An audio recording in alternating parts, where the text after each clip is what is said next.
Assalamualaikum warahmatullahi wabarakatuh dan salam sejahtera. Anda bersama dengan saya, Cikgu Zulhairi, dalam Santai Sejarah.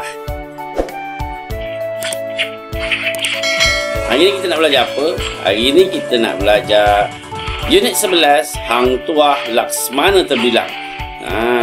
Kita tengok apa dia tulis sini.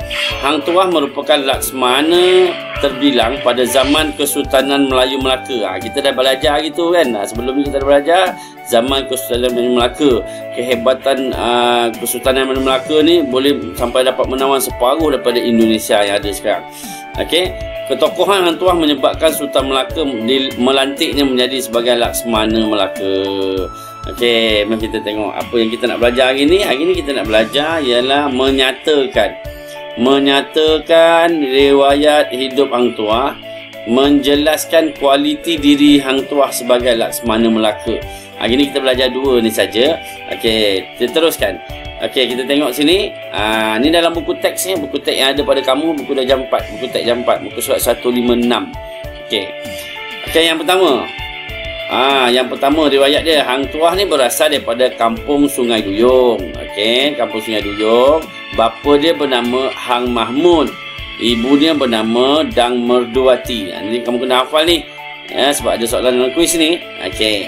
Dia ada sahabat beliau ada 4 orang sahabat dia, iaitu Hang Jebat, Hang Kasturi, Hang Lekir dan juga Hang Likiu. Okey, ada 4 orang sahabat dia ni. Okey. Jadi ada satu peristiwa berlaku dekat sana, dekat Melaka tu berlaku. Hang Tuah merupakan seorang yang berani dan tangkas. Beliau pernah menyelamatkan bendahara dalam peristiwa amuk. Bendahara telah mencadangkan Hang Tuah dilantik sebagai Laksmana Melaka. Jadi ketika dekat pasar masa tu, bendahara ni adalah kat pasar tu. Jadi kebetulan ada orang datang mengamuk. Jadi orang lain semua dah lari dah. Jadi 5 sahabat ni selesaikan. Dia lawan dan akhirnya menang. Sebab 5 sahabat ni memang hebat. Memang hebat dalam ilmu persilatan. Jadi dilantik jadi Laksmana. Setelah jadi Laksmana, Hang Tuah telah menjalankan tugas sebagai Laksmana dengan penuh dedikasi. Sangat baguslah Hang Tuah ni. Okey, kita terus tengok yang kelima. Okey, yang kelima. Hang Tuah, yang ini peristiwa besar. Hang Tuah telah berjaya melihat wajah Maharaja Cina yang tidak boleh ditatap oleh sesiapa pun semasa mengutai rombongan menghantar utusan Melaka ke negeri Cina. Jadi sebelum ni Maharaja Cina ni tak boleh siapa pun tengok. Tapi kebijaksanaan Hang Tuah, kisah dia, Hang Tuah telah minta masakan orang dia tanya, Maharaja tanya pasal masakan Melaka. Jadi Hang Tuah kata masak kangkung yang panjang. Jadi cara itu sebenarnya trik aja. Hang Tuah nak tengok Maharaja macam mana dia, masa dia nak makan sayur kangkung, dia angkatlah tinggi, sayur tu kan panjang. Jadi panjang masa tu dah dia dapat tengok. Pembesar Maharaja Cina ni, pembesar dia datang nak unuh senjata, tapi Maharaja Cina kata tak apa. Sebab kebijaksanaan Hang Tuah disebabkan melalui makanan ni, dia dapat dah tengok menatap wajah Maharaja Cina.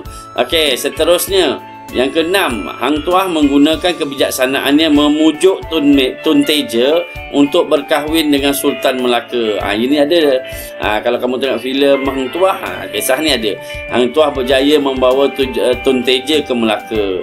Okey, selepas tu nombor 7, Hang Tuah telah difitnah, dijatuhi hukuman bunuh oleh Sultan Melaka. Bendahara bertindak menyelamat Hang Tuah dengan menyembunyikan. Kisah dia, Hang Tuah telah difitnah. Adalah yang dengki. Bila dia ni bagus, manusia bila baik, ada je orang yang jahat.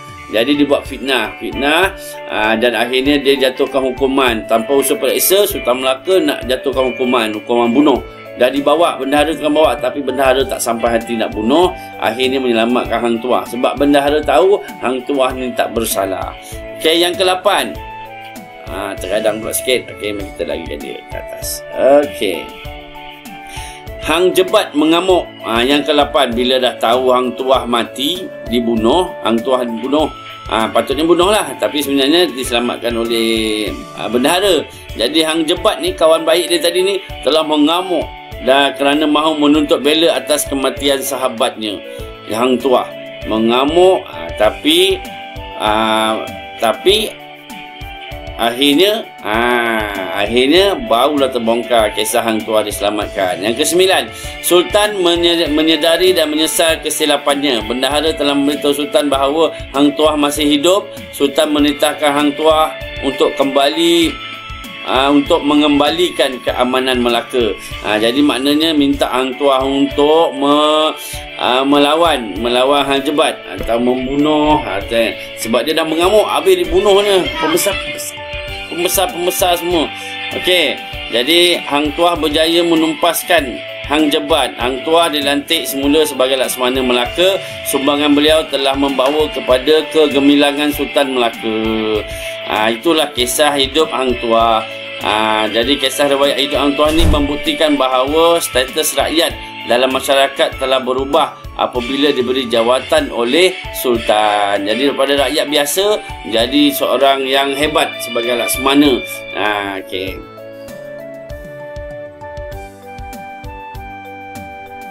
Okey, kualiti diri Hang Tuah. Kita terus ke tajuk yang kedua. Hang Tuah dilantik sebagai Laksmana Melaka pada zaman pemerintahan Sultan Mansur Shah. Ingat Sultan Mansur Shah. Kualiti diri yang dimiliki oleh Hang Tuah menyebabkan beliau dapat memberikan sumbangan bermakna pada zaman Kesultanan Melayu Melaka. Ni kamu tengok ni, kebijaksanaan. Kita tengok apa yang dia bijak ni. Menggunakan kebijaksanaannya ketika bertarung dengan Taming Sari sehingga memperolehi kemenangan. Okey, dia dapat ni, dia lawan dengan pahlawan Taming Sari dan akhirnya dia dapat keris Taming Sari tersebut. Okey, menguasai 12 bahasa. Banyak bahasa yang dia hafal ni untuk memudahkan menjalankan tugas rasmi. Macam-macam bahasa yang dia telah pelajari. Okey, jujur dan amanah. Yang ni jujur dan amanah, menjalankan tugas dia dimaknakan dengan jujur demi kesejahteraan Melaka. Okey, tak ada tipu-tipu, tak ada rasuah, dia jujur.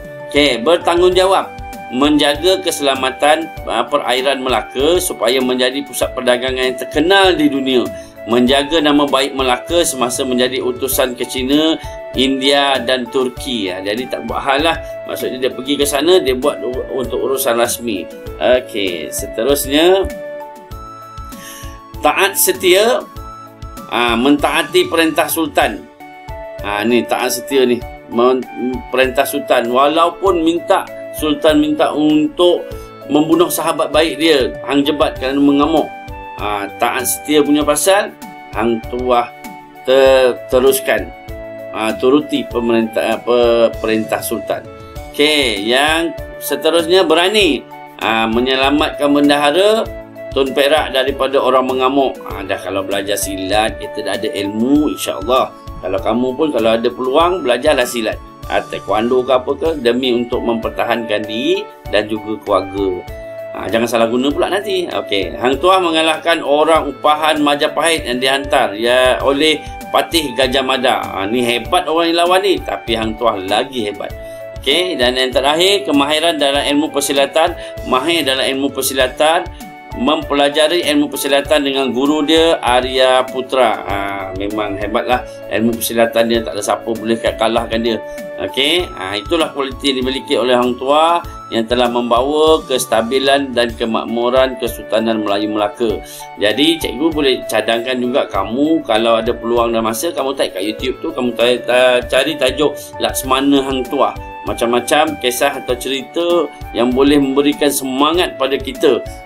Kita nak menjadi macam dia, macam hebat ni macam dia, bijaksana ni macam Hang Tuah. Okey, hebat, berani. Okey. Dan akhir sekali, bolehlah sila jawab soalan kuis yang cikgu sediakan.